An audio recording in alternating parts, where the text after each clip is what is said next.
everybody, Mike Johnson from PWInsiderTV here with the premier athlete, Anthony Nese. Now you're actually going to be returning to pay-per-view in April as part of the TNA X-Division extravaganza.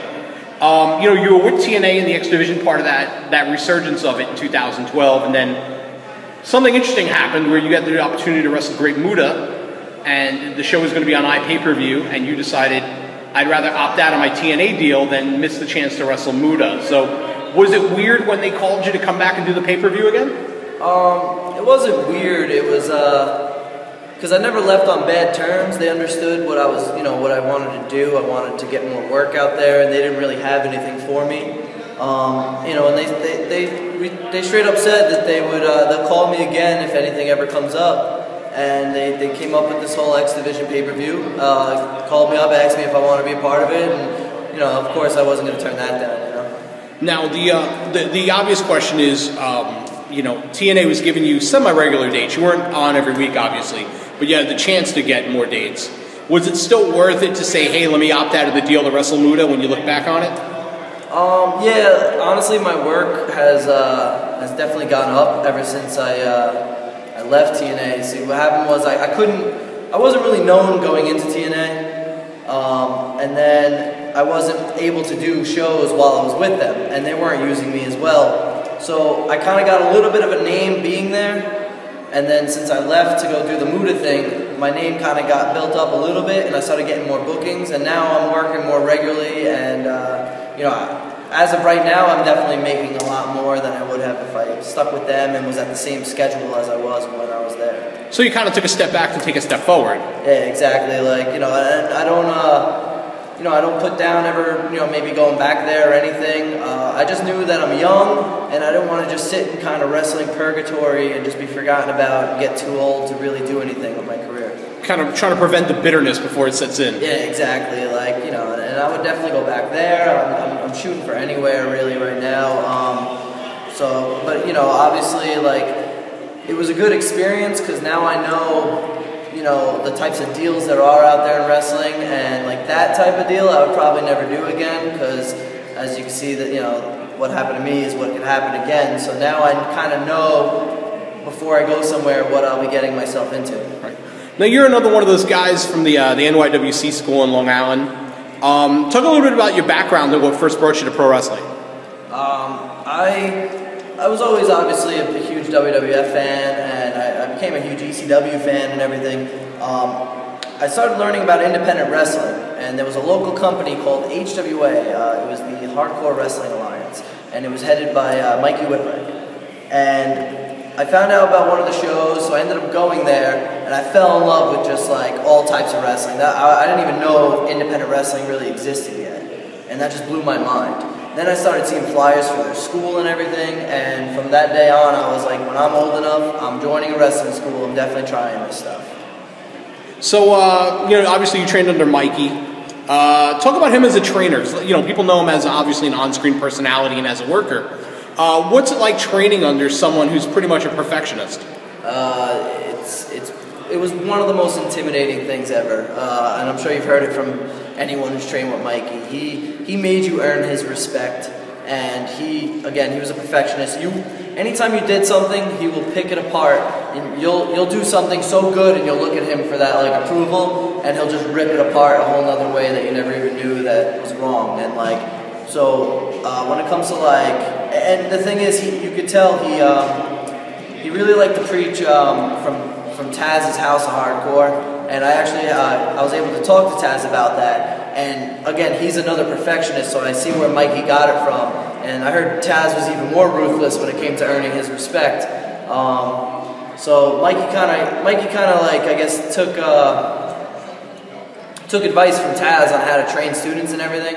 And that's how it was for us. It was always brutal, but it made you respect wrestling a lot more, respect what you were doing. And honestly, I think his training is what gave me more and more passion for it as I got through the training. Now with the last year or so, you really had a chance to really blow up and break out. I see you have a lot of great matches in NYWC. You worked the first House of Hardcore show in Poughkeepsie, New York. You work regularly for Pro Wrestling Syndicate in New Jersey. Working all these different places, talk about how that helps you up your game as opposed to just, let's say, just working one place like NYWC, where you, obviously that was your original home place to go, but getting to go to all these different places, how does that help you up your game in terms of working with different guys and seeing other guys that are out there? See, not only is it the guys that you work, but it's also the crowds you wrestle in front of. You know, after a while at NYWC, you kind of become a household name, and no matter what you do, those fans are kind of going to appreciate what you've done already for the company. So now that you kind of get to break out and do other places, you got all different types of crowds, and believe it or not, it could be, you know, one point of Long Island to the other point, and it's a whole different crowd of what they want from, you know, from the wrestlers and everything. And, you know, there's so much independent wrestling out there.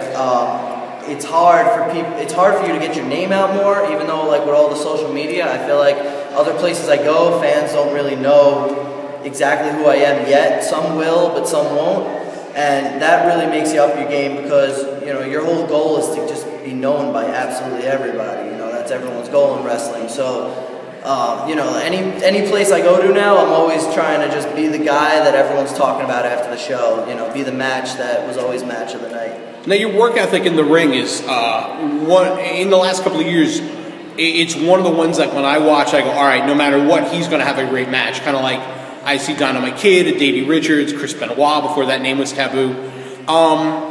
You know, what drives the work ethic in you to kind of make sure you have those performances? And do you end up getting the sort of admonishment that a lot of the veterans give the younger guys, like, oh, tone it down, be careful, don't do too much? Because, you know, when you're out there, especially for your longer matches, you can see where you've really left it all physically out there. I believe, like, I've been lucky where I haven't had any veterans really kind of rip me apart for trying to steal the show or anything. So I'm lucky with that. But I honestly, like, I don't remember who told me this, but someone I remember said, like, listen, you don't really have the height, you don't have the size that WWE's looking for, so you better wrestle your ass off. And I kind of always took that to heart, because, and that's what I would do at training and everything, is I just know that, you know, eventually, if I'm always kind of just, always talked about after every show, that's going to get me somewhere. It's going to get my name out there somehow. All right. So give us a preview. What are you doing on the X-Division Extravaganza show? It's me and Black G's taking on Doug Williams and Kid Cash. So an interesting mix of styles there. Yeah, it's actually a lot of fun. Yeah, they played it as new school versus old school for the X-Division. Yeah, I don't really see Doug Williams as old. I guess he's an old school type of worker, but I feel like he was new school when it comes to TNA's, you know, roster of talent. But it was a lot of fun. The house was on fire that whole night. You could tell the fans really appreciated all the X-Division, and there's not one match on that show that I didn't enjoy, so it's going to be real good. Well, obviously, you know, getting the chance to work Muta was a big deal for you. What's it like standing in the middle of the ring when Muta's on his way to the ring? That was kind of surreal. Like, it was, you know, I mean, you grow up watching this guy, and he's done so much, and one of the things was just feeling the crowd and the emotion, and how everyone was just so in awe. Like, if you watch the video footage, like, the cameras was like crazy. I felt like when he was coming out, I actually felt like I was sitting in the crowd watching. And then it was like bell rings, you're like, oh shit, I'm in this match. Like, but it was insane. And you really appreciate the work he put in, because I mean, he's beat up, but as soon as he got in that ring, he was a machine, and you know, it was such a pleasure to work with him. Now, obviously, the goal working in there and having a good match with him is, hey, maybe I'll get booked in All Japan. And it seems like that style that you do, you would be conducive to getting booked in Japan. Is that kind of like one of your goals for 2013? Yeah, I mean, that was kind of like also one of the big things I wanted to get out of that, from leaving TNA and everything. Unfortunately, it didn't work out the way I was, you know, as quickly as I was hoping. But it's really, really tough to get to Japan nowadays. It's actually a lot more limited to American wrestlers these days, and especially when you want to get paid to go over there. You know, there's a lot of guys out there that might pay their way to Japan. I'm all about, you know, making this a business and making money from wrestling, so I'm not looking to lose a ton of money just so I can go to Japan. I want to go there knowing that they wanted me to go there, and they invested in me going over there. All right, well, Tony, I thank you for your time. As we mentioned, you can see him Friday, April 5th on TNA, one night only on pay-per-view. You can also check out NYWC at NYWCWrestling.com. And look for Tony Nese on social media. We'll have links to that right under this interview. And again, sir, thank you for your time. All right, thank you.